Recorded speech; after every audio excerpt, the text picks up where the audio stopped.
Film berlatar di negara Amerika yang pada saat itu telah menjadi rezim totaliter pasca perang dan dalam kondisi ekonomi yang sangat parah serta kemiskinan yang merajalela. Cerita bermula dengan memperlihatkan seorang pemuda bernama Ray yang akan pergi ke sebuah tempat bersama ibunya. Di sana ada banyak sekali pasukan militer yang berjaga. Ternyata sebelumnya Ray memberitahu ibunya kalau ia menerima sebuah undangan dari pemerintah untuk mengikuti lomba jalan kaki yang diberi nama The Long Walk. It's gonna be okay. Kompetisi ini diikuti oleh 50 anak muda terpilih. Hadiah yang ditawarkan juga sangat menggiurkan, di mana terdapat uang dalam jumlah yang besar serta pemenangnya bisa mendapatkan apa yang ia inginkan. Namun yang mengerikannya, jika gagal dalam kompetisi ini akan dieksekusi di tempat. Sebelum kompetisi dimulai, Ray berkenalan dengan beberapa peserta lain. Di antaranya adalah Peter, Hank, Stebbin, Becker, Gary, dan juga Curly. Mereka saling menyemangati satu sama lain agar tidak menjadi peserta pertama yang dieliminasi. Tak lama berselang, muncul seorang pria tua yang disebut sebagai Mayor. Ia mengatakan bahwa ajang ini adalah simbol kebangkitan bangsa dari runtuhnya ekonomi Amerika pada saat itu.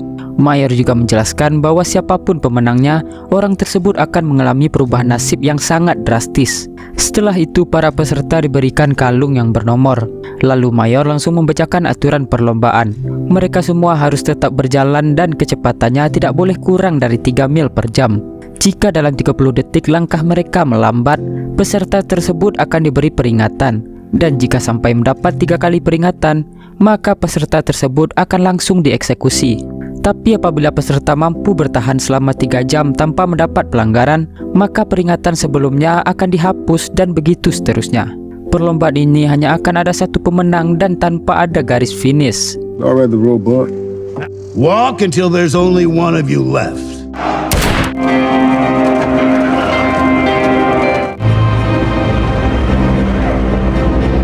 Pada 5 mil pertama, peserta masih tampak santai. Mereka saling bercerita satu sama lain untuk mengurangi ketegangan. Stebbin sendiri sempat mendapat teguran karena berjalan terlalu lambat. Tak berselang lama, Gary tiba-tiba berhenti untuk mengikat tali sepatunya. Pasukan militer pun langsung bersiap dengan senjata. Hal tersebut jelas membuktikan bahwa peringatan keras bukanlah sekedar gertakan. Hell, you need a rest for anyway. We just fucking started. Pada saat memasuki mil ke-7, ketakutan mereka pun benar-benar terjadi. Curly tiba-tiba mengalami kram pada kakinya. Pada momen itu, Ray mencoba untuk menolong Curly. Namun sayangnya, Curly tidak sanggup lagi untuk berjalan dan ia menjadi peserta pertama yang gugur dalam perlombaan. Come on, Curly. Come on, Curly.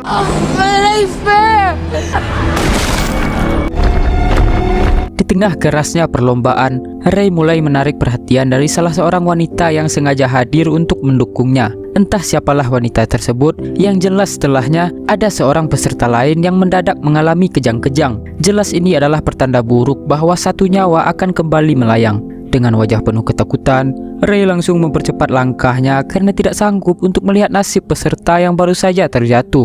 Di sisi lain, Gary justru tampak puas dengan kejadian itu. Ia juga membuat marah peserta lain sehingga hal yang tidak diinginkan pun terjadi. Warning, Bye. number 5. Come on, sissy boy. Second warning, number 19. Barkovich, you fucking asshole. Fucking kill that kid for Christ's sakes. Fuck off, okay? Fuck you. Wah, emang parah nih si Gary ini ya. Ketika mereka menempuh jarak 25 mil, Hank mulai merasakan kram pada kakinya. Ray kemudian mengajak yang lain untuk menyesuaikan kecepatan menjadi sedikit lebih pelan dari sebelumnya, agar Hank tidak terlihat lambat. Di tengah ketegangan, mereka semua tak bisa menghindari fakta bahwa manusia membutuhkan tidur, makan, dan juga buang air. Tentu kebutuhan dasar seperti itu menjadi masalah pada saat ini. Ada salah seorang peserta yang tidak tahan lagi untuk boker. Disitulah ia kehilangan kendali dan ujungnya perilaku itu justru memicu kepada hilangnya nyawa dari peserta tersebut. Malam pun tiba setelah memasuki mil ke-35. Mayor mengingatkan bahwa suasana malam akan memberatkan kondisi peserta. Dan ketika waktu menunjukkan sekitar pukul 3 dini hari, Ray yang sempat tertidur pun dibangunkan oleh Peter. Karena kehilangan fokus, Ray tanpa sadar sudah menerima 3 kali peringatan berturut-turut. Jelas Ray tak boleh lagi melakukan pelanggaran selama 3 jam ke depan, atau tidak, nyawanya akan melayang. I was dreaming about my mom. Uh-oh. You dreaming about your boyfriend's dick in your mouth? Shut up, Pete. Shut up! Shut up! Warning. Tak lama setelahnya, mereka semua harus menghadapi tanjakan yang akan semakin menambah beban dalam berjalan kaki. Teriakan peringatan terus-menerus terdengar dari belakang serta bebarengan dengan suara tembakan. Ray semakin panik ketika pasukan militer menodongkan senjata kepadanya. Tidak hanya itu, dia juga diprovokasi oleh Gary yang semakin memperburuk keadaan. Nyaris putus asa, Ray langsung ditolong oleh Peter yang datang membawa sebotol air dan memberikan Ray semangat. Disinilah Ray meminta maaf atas emosinya kepada Peter sebelum ini. Peter mengatakan bahwa hal itu adalah wajar di saat situasi seperti ini. Get Lord. Get Lord. It's all good. It's all good. Let it out. Untuk mengalihkan rasa takut setelah menempuh jarak 59 mil, Ray dan Peter pun mulai bertukar cerita. Ray menceritakan bahwa ia baru saja mengakhiri hubungan percintaannya sebelum datang ke perlombaan ini. Sedangkan Peter sendiri mengaku bahwa ia mengikuti lomba ini hanya untuk mengulur niatannya yang ingin mengakhiri hidup. Namun karena mengikuti lomba inilah Peter sekarang memiliki motivasi sederhana, yakni ia tak mau mati lebih dulu dibandingkan peserta yang lain. Ketika berada di 67 mil, peserta pun hanya tersisa 18 orang saja. Pada momen ini, Hank benar-benar mencapai batas kemampuan dari tubuhnya. Namun yang menjadi korban justru tertunjuk kepada seorang pria berkacamata yang berjuang terus berjalan dalam kondisi pergelangan kakinya yang sudah retak. Melihat hal itu, Peter langsung curiga kalau Gary lah yang menjadi penyebab cedera pria berkacamata tersebut. My ankle's all twisted up. Hey, get out of here! Yeah, you get out of here! You won't see this! I got plans for you, motherfucker. This thing is so fucked! It's all so fucked! Kemudian di saat peserta mencapai jarak 100 mil, Mayor pun tiba-tiba memberi selamat atas pencapaian para peserta. Tetapi salah satu peserta terlihat muak dan mencoba melarikan diri, namun usahanya sia-sia. Dalam keadaan yang sangat melelahkan, para peserta mulai berandai-andai apa yang akan mereka lakukan jika berhasil meraih hadiah utama. Berbeda dari yang lain, Peter justru berkata ia tidak peduli dengan uang. Ia lebih berharap hadiah itu bisa ditukar untuk mengubah aturan perlombaan ini di masa yang akan datang. Aturan yang ingin dirubah oleh Peter adalah setidaknya ada 2 pemenang di setiap tahunnya. Fuck the long walk! You mad? Fuck the long walk! Fuck the long walk! Lalu pada hari ketiga, setelah menempuh jarak 144 mil, Baker hampir menyerah karena tak tahan ingin boker. Tapi semua berubah ketika todongan senjata mengarah kepada dirinya dan ia terpaksa harus kembali bertahan. Di tengah perjalanan, Peter bertanya kenapa Ray menerima undangan untuk mengikuti lomba ini. Padahal setiap undangan sebenarnya bisa ditolak dan militer akan mengganti orang yang menolak dengan orang yang mau. Ray menjawab bahwa semua berawal dari latar belakang kebebasan rakyat yang benar-benar terkekang akibat pemimpin yang diktator. Ayah Ray yang muak dengan aturan diktator sering mengajarkan kepada Ray tentang arti kebebasan yang sebenarnya. Ray diperkenalkan kepada musik, buku, film, dan budaya luar di mana jelas-jelas semua itu dilarang oleh negara. Setelah tindakan ayah Ray ketahuan, ia pun dicap sebagai pengkhianat negara dan langsung dieksekusi tepat di depan matanya Ray. Itulah alasan kenapa Ray menerima undangan untuk mengikuti lomba ini. Jika menjadi pemenang, Ray akan balas dendam kepada orang yang telah menewaskan ayahnya. Atas niatan itu, Peter langsung menahan Ray. Peter takut jika Ray akan menjadi buronan meskipun negara memberikan izin kepada pemenang untuk melakukan apa saja. Peter turut mengingatkan bahwa masih ada orang yang menunggu Ray pulang, yaitu ibunya sendiri. Singkat cerita, pada jarak 170 mil, kondisi fisik dan mental dari para peserta semakin memburuk. Beberapa peserta pun sudah kehilangan kewarasan mereka dan memilih menyerah di tengah perlombaan. Warning. First warning, 4. Warning, 4. Second. Saat malam tiba, Stebin memberitahu Ray bahwa Hank sudah benar-benar tidak kuat lagi. Ia sudah kehilangan kesadarannya dan memutuskan untuk melawan militer. Karena Hank sudah tidak memiliki tenaga, alhasil dia ditembak pada saat itu juga. Baker yang cukup akrab dengan Hank merasa terpukul dengan kejadian itu.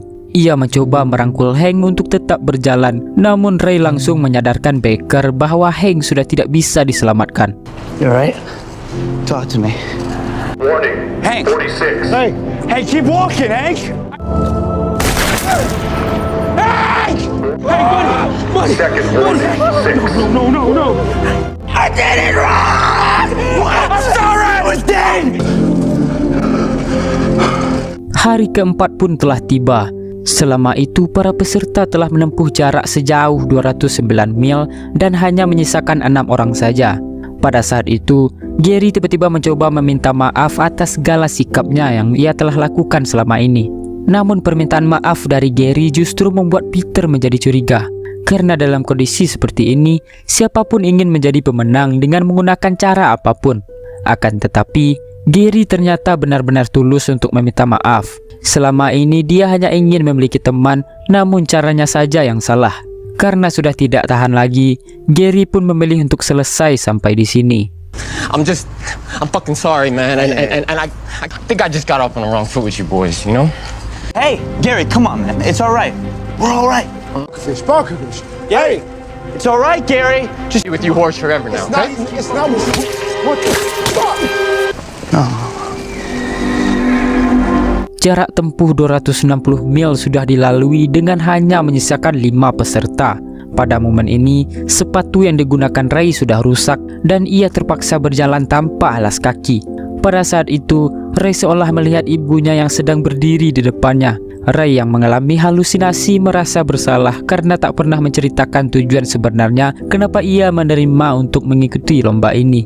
Namun disinilah Peter terus berusaha meyakinkan Ray agar Ray tidak menyerah setelah 5 hari penuh menjalani penderitaan. I'm so sorry. I'm so sorry. It's okay. Think about your father. I don't want to think about it. Don't slow down, bro. Pada jarak 306 mil, tiba-tiba saja seorang pria gondrong bernama Coli mulai melangkah dengan penuh keyakinan. Ia sudah tidak tahan dengan kekejaman perlombaan ini dan memutuskan untuk memberontak sebelum akhirnya harus meregang nyawa. Goddamn motherfucker!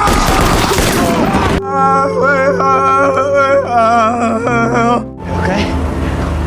But no. Pada saat jarak tempuh 324 mil, Baker mendadak mengalami mimisan yang begitu parah. Ray dan Peter berusaha membantu Baker untuk menjaga ritme perjalanannya. Namun sangat disayangkan Baker yang menyadari akhir hidupnya sudah dekat, langsung melepas kalung nomornya dan menyerahkan kalung itu kepada Ray. Baker berharap suatu saat kalung tersebut bisa diberikan kepada neneknya dan tak lama setelah itu, Baker memilih untuk berhenti berjalan. My nose won't stop. My nose won't stop bleeding. To my grandma, if you make it. Of course. I'm going down now, boys.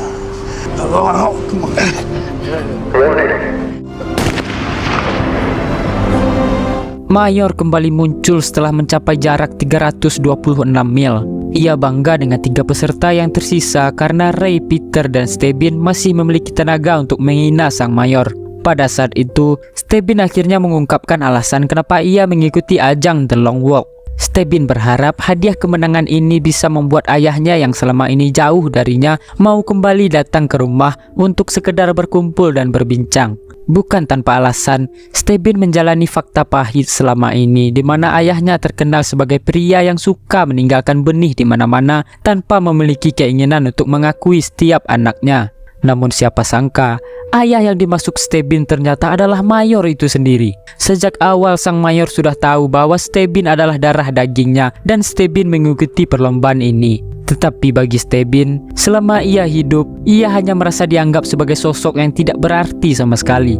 Dan pada akhirnya, Stebin pun sadar bahwa memang tidak ada cara lain untuk membuat dirinya merasa dianggap. Karena kekecewaan itu, Stebin tak ragu untuk menghentikan langkah kakinya pada saat itu juga. How the fuck do you know so much about the long walk anyway? I'm the fucking rabbit. from the Major's my father. There's gonna be crowds. They allow them when there's two. And I'd like to end this shit. Good luck.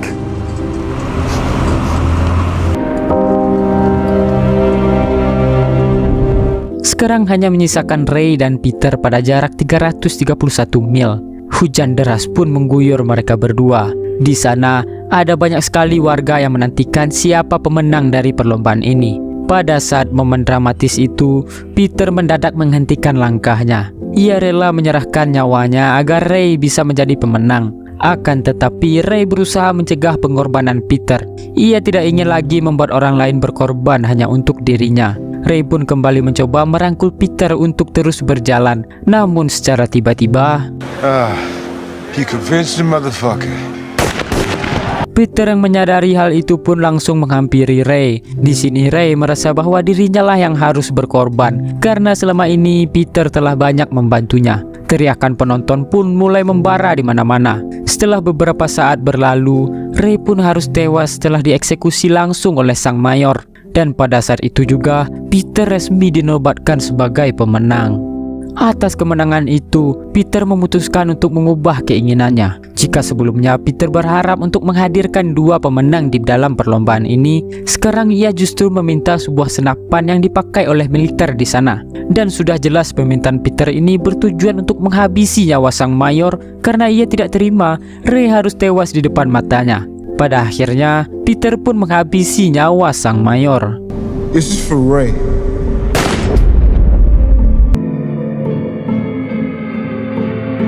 Dengan penuh rasa lega, Peter pun berbalik arah dan suasana yang tadinya ramai mendadak menjadi sepi. Ada sebagian orang berteori bahwa Peter juga ditembak oleh militer lain setelah mengakhiri nyawa sang mayor. Karena hal itulah, suasana yang tadinya ramai oleh orang-orang tiba-tiba mendadak sepi karena Peter juga sudah berpindah alam. Dan sebagian orang juga berteori bahwa Peter selamat dan menjadi pemenang dari perlombaan gila tersebut. Namun semuanya terserah kepada penonton, karena endingnya tergantung kepercayaan masing-masing dan cerita pun berakhir sampai di sini. Semisal saja perlombaan ini ada di dunia nyata, apakah kalian berminat?